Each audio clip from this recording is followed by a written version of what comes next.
Hello dear viewers, welcome to my channel. আজকের ভিডিওতে আমরা জানব সময়ের ব্যাপ্তি বোঝাতে কোথায় সিন্স বসে এবং কোথায় ফর বসে। নাও ইউর অ্যাটেনশন প্লিজ। আমরা প্রথমেই দুটি উদাহরণ দেখে নেব।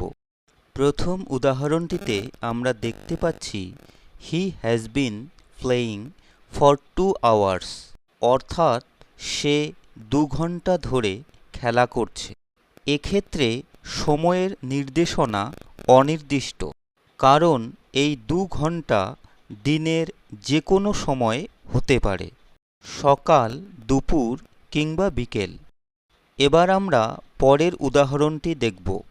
He has been playing since 6 AM, অর্থাৎ সে সকাল 6টা থেকে খেলা করছে।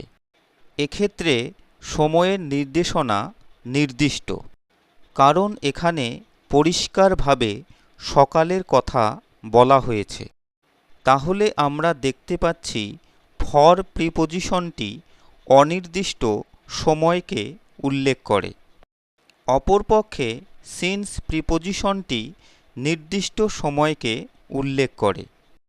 এবার আমরা আরও কয়েকটি উদাহরণ লক্ষ্য করব।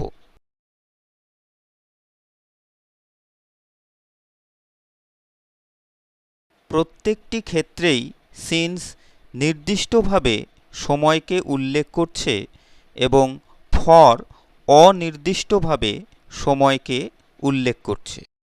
Hope you all understood the class.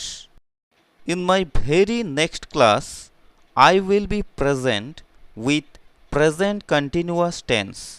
So stay blessed and thank you very much.